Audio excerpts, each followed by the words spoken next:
백조가교회 이사입니다.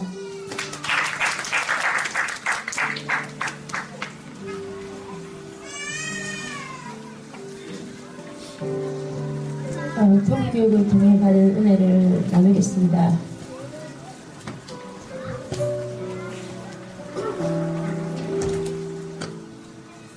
교육은 교과학습이 아니다. 이 문구는 목사님 책 첫 번째 장에서 나오는 주제입니다. 내 자녀를 누가 책임져야 하나? 아무도 저한테 묻지 않는 질문이었고 저조차도 스스로 묻지 않은 질문이었습니다. 그런데 어느 날 목사님께서 이 질문을 하셨습니다. 하나님이 책임지시는 거지요. 그런데 성경의 여러 구절에서 부모가 자녀를 책임져야 한다고 말하고 있었습니다. 저는 저 혼자 열심히 믿음 생활하면 아이들도 믿음 좋은 신실한 사람들이 될 거라 생각했습니다. 그런데 목사님의 이 질문이 저를 놀라게 했습니다. 실제로 성경에서 아버지나 어머니는 믿음이 좋지만 자녀들은 믿음에서 떠나 타락하고 죄를 짓는 경우들이 많이 있음을 보게 됐습니다. 그러나 또한 성공적으로 자녀를 길러 믿음의 길을 가게 한 인물들도 있었습니다. 부모의 믿음과 별개로 자녀가 믿음의 사람이 되느냐 그렇지 않느냐는 자녀에게 신앙교육을 했는지의 여부에 있었습니다. 진정한 회심은 마음과 생활이 결정적으로 방향의 변화를 가져오는 것이라는 리차드 백스터의 회심의 이야기가 생각납니다. 진정한 회심은 영혼과 삶의 총체적인 변화를 가져오는 것이므로 복음을 제대로 알았다면 반응할 수밖에 없다고 목사님께서 말씀하셨습니다. 목사님의 말씀은 늘 이 복음의 6가지인 창조, 죄, 십자가와 부활, 회심, 믿음으로 시작되는 느낌입니다.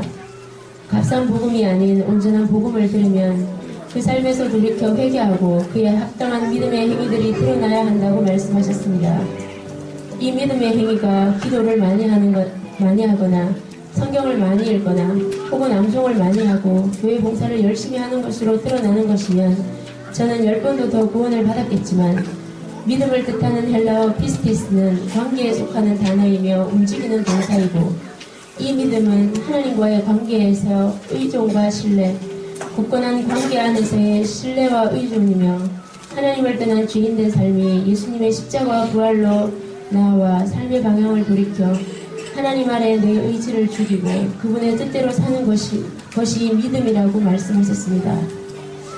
이것은 나 혼자 하면 되는 종교적인 행위가 아니라 관계 속에서 나를 죽이고 권위와 질서에 따르고 내 생각과 달라도 그것을 인정할 줄 아는 것으로 내가 주인이 아니라 그분이 주인임을 드러내는 그 말씀을 들었을 때 전 참 충격을 받았습니다. 자녀의 신앙교육의 첫 번째 부분도 바로 이 온전한 복음을 제대로 알게 하고 가르쳐 복음의 핵심되는 이 요소들이 단지 지식을 넘어서서 삶의 실제적인 부분이 되도록 전달해야 하고 가르쳐야 한다 하셨습니다. 부모는 성령께서 자녀를 구원으로 이끌지만 그 자녀가 주님 앞에 온전히 굴복하여 순종하도록 세례요한처럼 회개하라 천국이 가까이 왔다고 선포하며 가르치는 것이 부모가 해야 될 일임을 목사님을 통해 알게 됐습니다. 이런 부분을 전달하고 가르치는 것에 좋은 역할과 통로가 되어준 것이 가정식탁 예배입니다. 가정식탁 예배를 시작하면서 누린 유익들이 참 많이 있지만 가장 큰 것은 자녀들과 함께 말씀을 나누고 그 말씀을 통해 서로의 생각을 알 수 있었던 것입니다. 한 가지 일화를 나누고 싶습니다. 토다의 삶 GBS 교재로 가정예배 때 말씀을 나누는데 그날 본문이 소돔과 고모라 심판 사건이었습니다.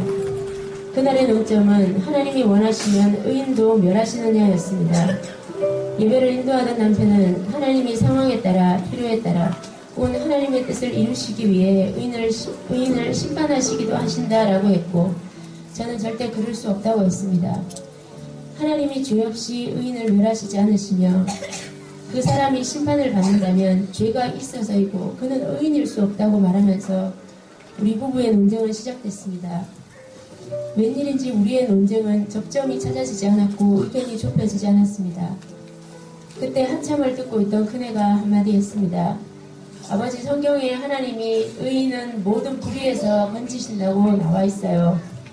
아, 그래? 성경이 그렇게 말하면 맞는 거지 뭐. 그 한마디로 우리 부부의 논쟁은 끝이 났습니다. 두 번째로 온전한 주의 호수입니다. 얼마 전 남송 캠프에서 만난 한 여학생의 말이 생각납니다. 그동안 믿음 생활을 제대로 안 한 것은 물론 주일에 교회도 안 나갔었는데 이번 남송 캠프 때 목사님의 설교를 통해 10계명의 안식일을 거룩히 지키라는 말씀이 있는 걸 처음 알았다고 했습니다. 이제 알았으니 매주 교회에 갈 것이라는 그 아이의 고백을 듣는데 참 감동적이었습니다. 아이랑 함께 교회 가는 걸로 결코 자녀가 자녀에게 제 믿음이 또 제가 고백하는 하나님이 나의 하나님이 그 아이의 하나님이 저절로 되는 것이 아니라는 걸 그때 더 절실히 깨닫게 되었습니다.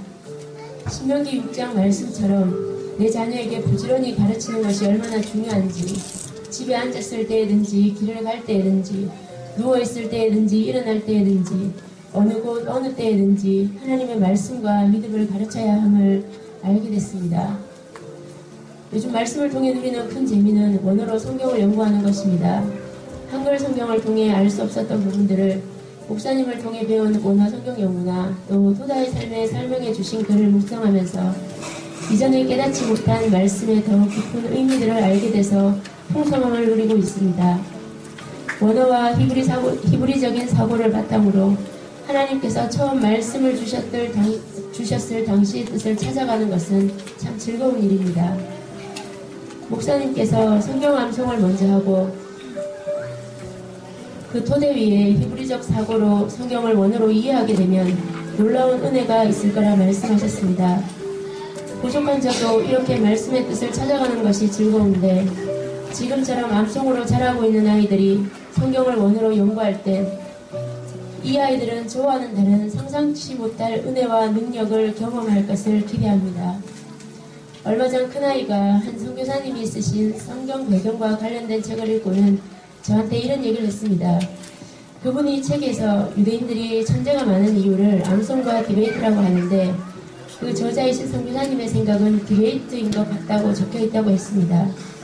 그래서 제가 그 선교사님 입장에서 그렇게 생각할 수 있고 어쩌면 그렇게 생각될 수밖에 없을 거라고.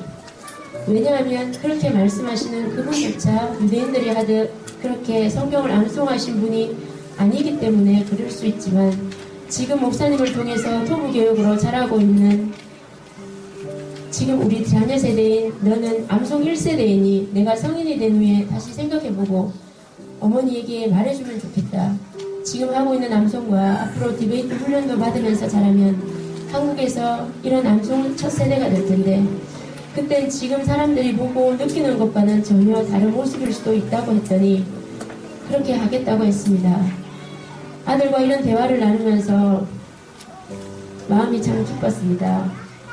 하나님께서 인도에 오신 길도 감사했고 그동안 여러 어려움과 포기하고 싶은 순간들도 있었는데 은혜로 지나온 시간들이 어느새 아이들이 이만큼 자라게 되어 다음 세대에 하나님께서 이루실 놀라운 일들을 기대하고 꿈꾸게 된 것이 감사했습니다. 성경을 암송하는 일은 이제 저희 가정에 분리할 수 없는 문화가 됐습니다.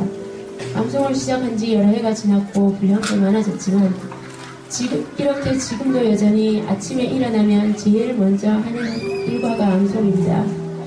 암송이 저희 가정의 문화로 자리할 수 있었던 것은 공동체와 암송 캠프의 도움이 컸습니다. 그리고 이런저런 연약함에도 불구하고 자녀에게 부지런히 말씀을 가르치고 암송시킬 수 있도록 매주 격려하시고 이끌어주신 목사님이 계시지 않았다면 어려운 일이었을 것입니다. 작년에 아이들이 창세기 암송을 끝내고 지금은 출애굽기 암송 중입니다. 목사님 말씀하신 대로 모세오경을 큰아들이 더 자라기 전에 어떻게든 끝내보려고 부지런히 달리고 있는 중인데 푸시하는 어머니의 태도가 힘들만한데도 잘 따라와주는 아이들이 고맙고 대견스럽습니다. 암송을 하면서 누린 유익들이 많지만 그동안 아이들이 어려서 잘 드러나지 않았던 것은 성품의 변화였습니다. 큰아이가 이번 캠프 때 마음을 힘들게 하는 참가자가 있어 그 아이 때문에 마음의 어려움을 겪으며 어떻게 하면 이 어려움을 겪게 하는 그것을 되갚을까 고민하고 있을 때 그동안 읽어왔고 암송한 구절들이 마음에 떠올라 상대방을 어떻게 헤아리는 마음을 내려놓을 수밖에 없었다는 고백들을 했습니다. 느리고 더뎌 보이지만 조금씩 말씀이 아이들의 마음 안에서 살아 역사하고 또 할 것에 대해서 기대하고 감사합니다. 이번 군기 암송 캠프에서도 아이들이 암송뿐 아니라 복음에 반응하는 모습을 봤습니다. 모든 매체들을 차단하고 하루 종일 말씀 암송과 하루 세 번 목사님의 복음과 산상순 설교를 들으면서 강박하게 닫혀진 마음들이 그 말씀 앞에 녹여지고 열리고 반응했습니다. 남자 고등학생 한 명은 매일 저녁 쓴 일기에서 말씀이 그 속에서 어떤 일을 일으키고 있는지 그대로 적혀 있었습니다. 그 아이가 점심을 먹다가 선생님 저 큰일 날 뻔했어요. 캠프 오기 전에 부모님께 공손히 하지도 않고 친구들과 욕도 하고 했었는데 여기 오지 않았다면 지옥 갈 뻔했어요. 깨닫고 회개할 수 있어서 감사하고 기쁩니다.